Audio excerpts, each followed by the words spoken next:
now we see that in a particular part program, actually part programs are nothing but they are actually particular form in which the with which the manufacturing people have been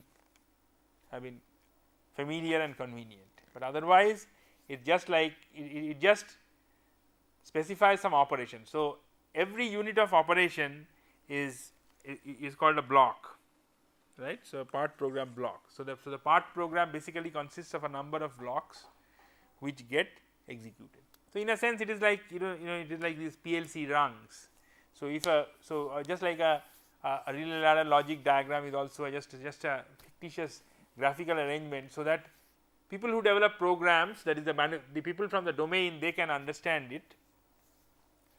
So, similarly here we write part programs. So, then finally these part programs are going to be from the part program the actual real time executive which controls the two drives, this it reads the part program and then actually drives the various activities in the machine. So, the first, so you can have such parameters in a typical program block, like you can have a block skip,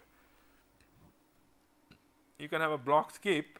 So, if you have that block skip, then that particular block is ignored.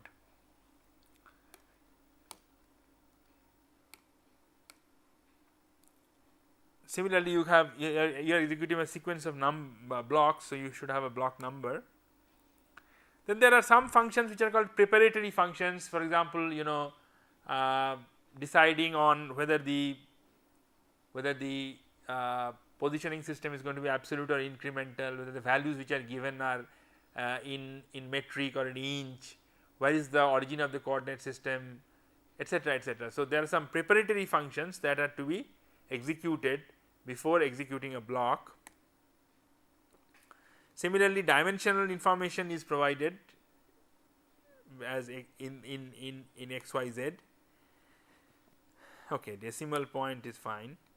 Then you have to provide things like feed rate, spindle speed, tool number, because tools are uniquely identified by their number in a magazine. So, if the machine has to select a particular tool, the tool number has to be given. Similarly, the tool offset function. So, there are actually what happens is that for exact dimensional accuracy, there are, because the tool has a finite radius, the tool actually has a finite radius. So,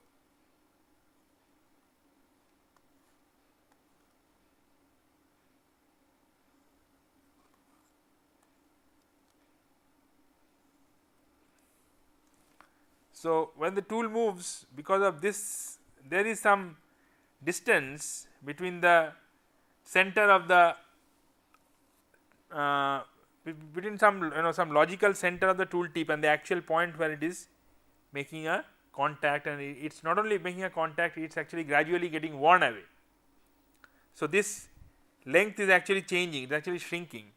So, there are various kinds of offsets are produced, and these that is when you are actually giving the motion. So, you have to give the motion to the tool in such a manner that after taking care of this finite tool head situation, then the right parameter will be obtained. So, therefore, the tools must be little bit offset. So, those functions are to be set during preparatory phase, and there can be various other miscellaneous functions. There can be other various kinds of auxiliary functions also, like switch off coolant, switch on coolant and things like that. And finally, it has to have an end of block signal. So, typically you see a block is defined like this. This is the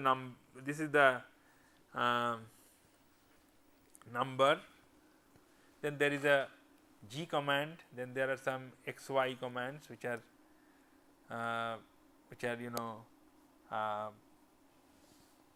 position coordinates. Even apart from that, there are various other kinds of commands which are specified. So, we are not going to look at all of them.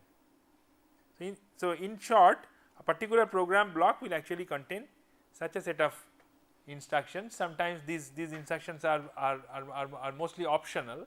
So, therefore, you may or may not have some instructions. There can be only one so called operand, and there can be, or there can be even 6-7 operands in a particular instruction depending on the requirement.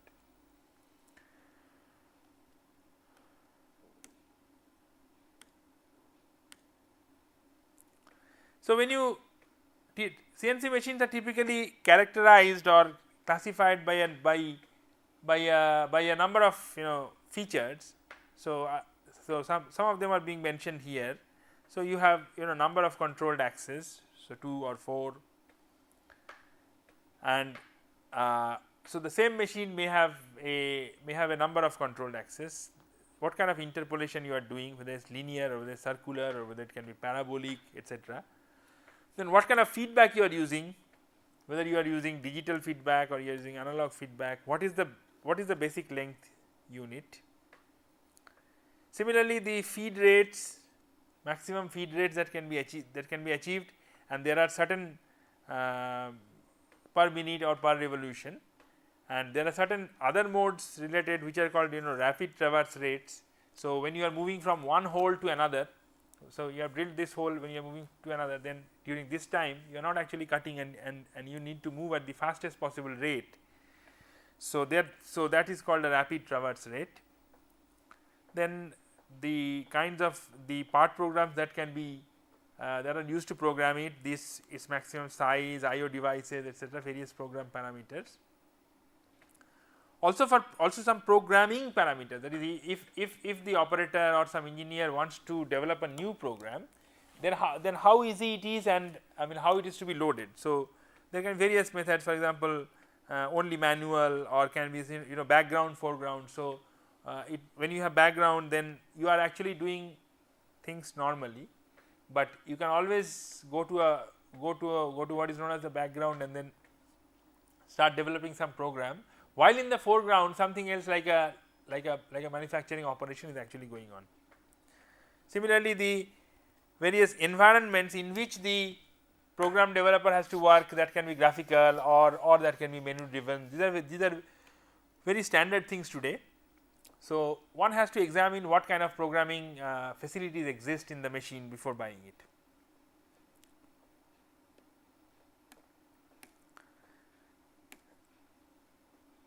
Similarly, since accuracy is generally a very major issue, so therefore,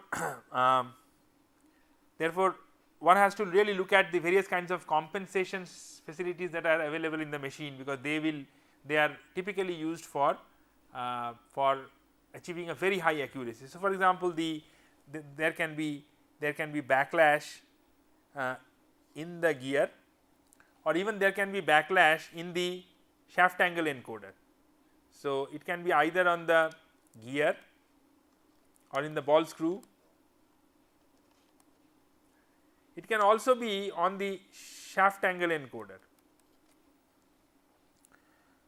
So, there can be lead screw pitch error, that is one rotation of the lead screw may not lead to an advancement of exactly the same amount all along the screw. Then there are compensations required for tool length and the cutter radius, the thing that I was just talking now, because of the finite dimension of the tool.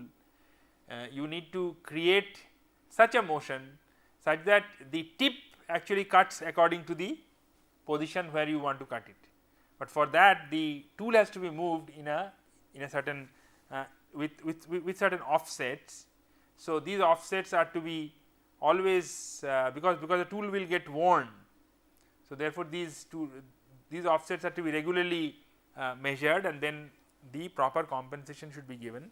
Similarly, temperature, for very high temperature, firstly product quality can be affected, and secondly sometimes dimensions can also be affected. Various kinds of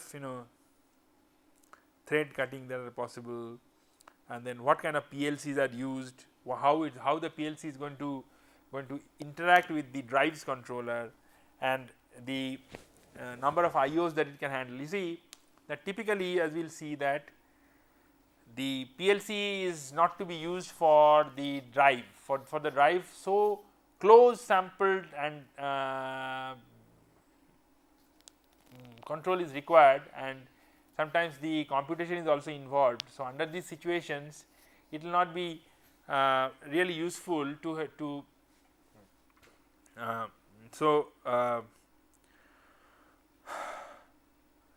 right. So, it will not be really useful to actually use a PLC to provide a control of these drives. So, therefore, some special dedicated processors are used, and the PLCs are often used for auxiliary functions or as supervisory controllers.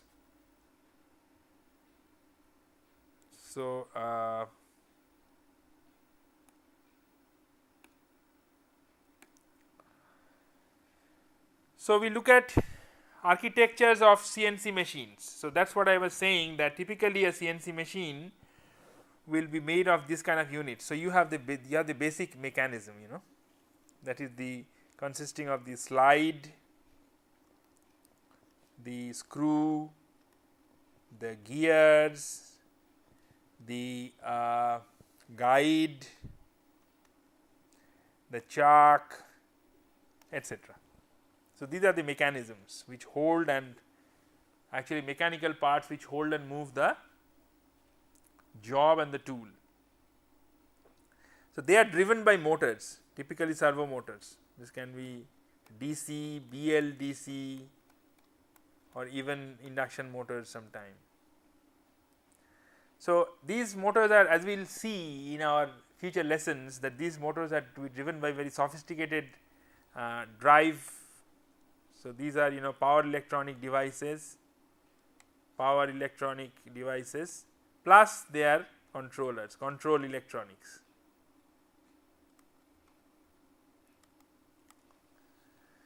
And now these are again controlled by these. So, these control electronics and the power electronics is often controlled by microprocessor based. Sometimes in this case their modern machines are becoming DSP based or digital signal processor based drives, which can provide very sophisticated control for these machines. Along with that, we also have another kind of computer called PLCs, that is what we are saying, which is mainly used for discrete automation. And there is also a man machine interface which lets the operator program it and also monitor the status of the machine, and also there are mechanisms for generating various kinds of alarms. Okay, so, this is the general structure of a CNC machine.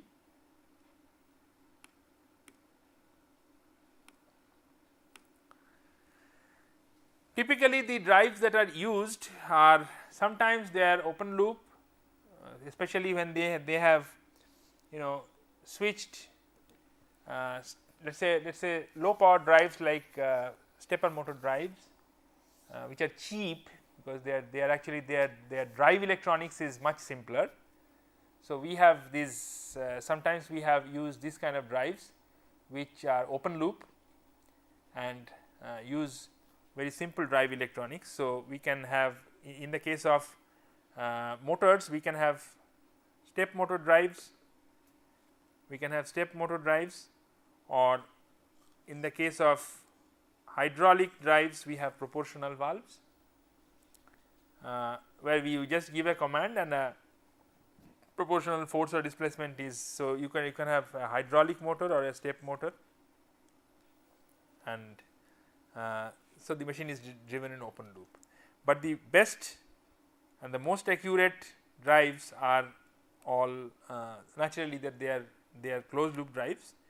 So, you have the usual motor, so which can be AC or DC, or sometimes we have what we known as a brushless DC, which is actually an AC motor, but which behaves like a DC motor. So, it has the advantages of both the worlds, or it can be a hydraulic motor also. And then we have the servo drive for the hydraulics, which is again controlled by the various kinds of digital and analog electronics, digital processors and analog electronics.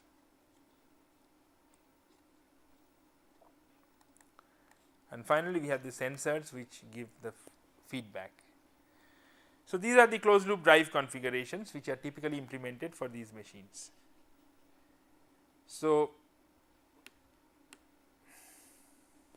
now we will take a look at the drive requirements for these machines. So, we have two kinds of drives. One drive is a feed drive. So, if you see, basically if you see the load on the drive, then the load is given by an expression like this, where the load torque, this is TL, load torque, is the torque. So, this is the force, this is the cutting force which is occurring at the which is in this case, let us say in the case of turning, which is occurring at the tip. In the case of turning, the feed drive is moving the tool, right. So, the job is rotating, like this, and the tool is moving, job is rotating at one position and the tool is moving from one side to another, right. So, the force is being created on the tip of the tool and the tool is being driven from a screw. So, the screw is rotating here, so the tool is moving.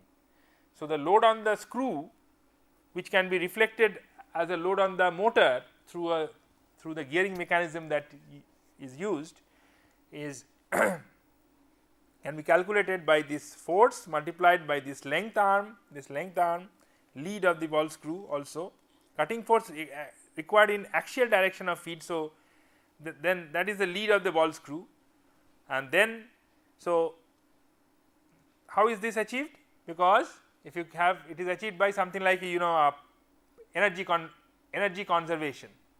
So, the torque into one rotation of the screw is going to be the force into the pitch, because if by one rotation of the screw the linear motion created is one pitch unit.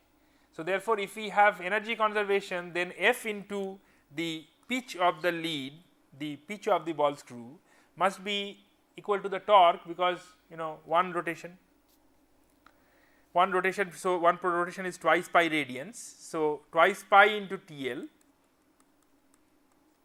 this is the input energy.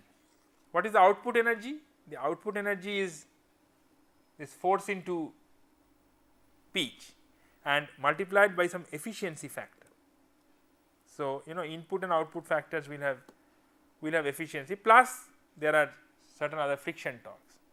So, this is the load torque, and we see that it remains more or less constant, right. So, it remains more or less constant irrespective of the speed. So, irrespective of the speed, it remains constant. Similarly, so you see, just to explain that, so this is the ball screw. So, you have weight on the slide and you have various friction forces, number 1. Number 2, you have cutting force. So, all these forces are going to be reflected as load torque on the screw through this mechanism. So, these are the spurious load torques. So, because of the weight you have friction, you have bearing reaction, and this is the main force, which is the cutting force.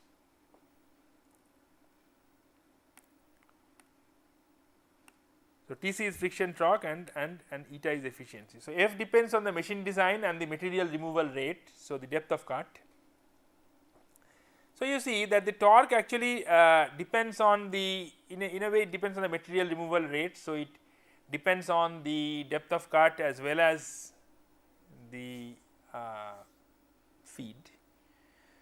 So, if they are generally constant, then a constant torque operation is needed on the feed drive, correct.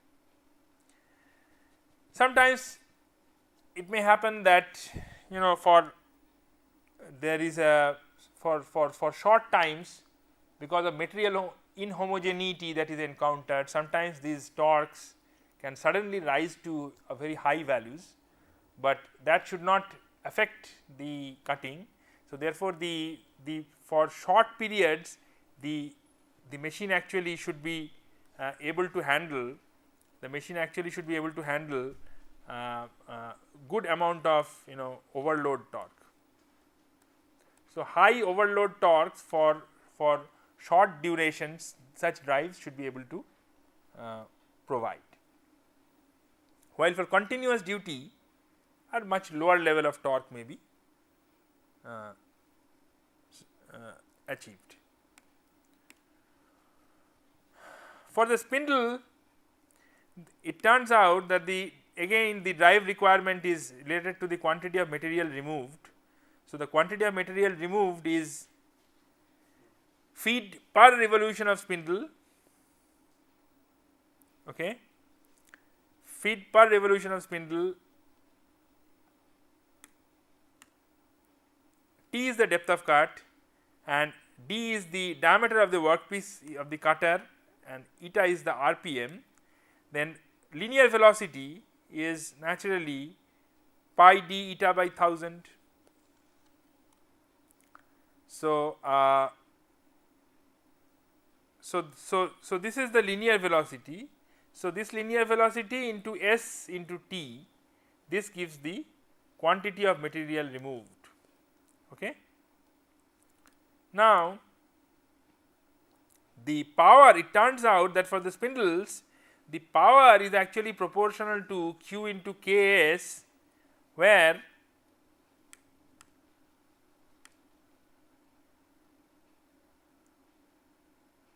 Ks is actually the what is known as the specific cutting force per unit chip cross section. So, it depends on the material and it depends on both the material and the workpiece, and Q is the material removal rate.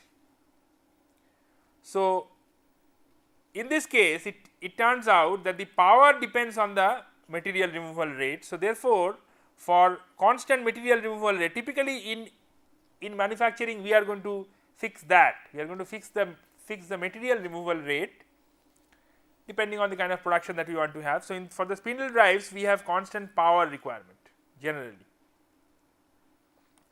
So, the spindle drive characteristic is generally of this shape, where you have a large constant power region, and so this gives the maximum speed. So, irrespective of the speed, a constant power is to be kept. So, we will see later when we see the various drive characteristics, that how in the motors we actually have these regions of constant torque and constant power. So, we will operate these drives accordingly in the various regions. So, in the desirable features of machine drives are spindle drive should be accurate from the rotational speed point of view, while feed drive should be very accurate in terms of position resolution in terms of microns. Spindle drive should have fast dynamic response and very wide.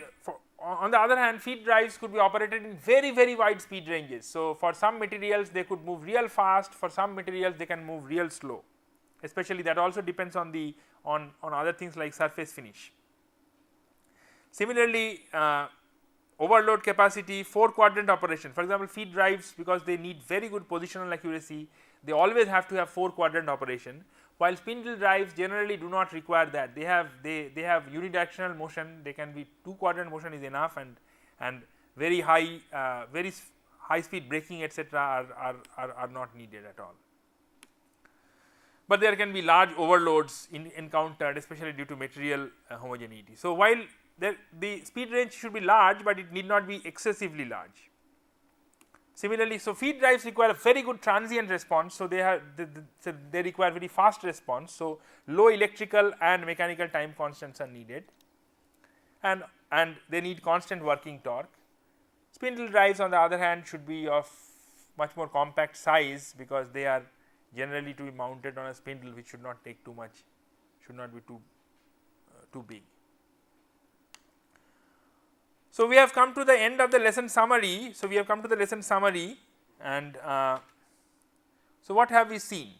So, we have seen the basic structural features of a CNC machine, what is made, So, you have seen its basic operational features, how it works, and we have seen that basic structure of programs. So, we have seen basic look into the blocks, and we have looked at the drive requirements, typical drive requirements for spindle and feed drives. We have also seen the basic advantages of this machine, that they are much more accurate and much more flexible. So, among some points to ponder, you can name the main components of a CNC machine. So, try to name them, mention its major advantages and the main reasons, that is main technological reasons from which these advantages arise. Name 3 features of a part program block, so various features. Mention 3 differences in the requirements of a spindle drive from that of a feed drive, how they are different. So, that is all for today. Thank you very much.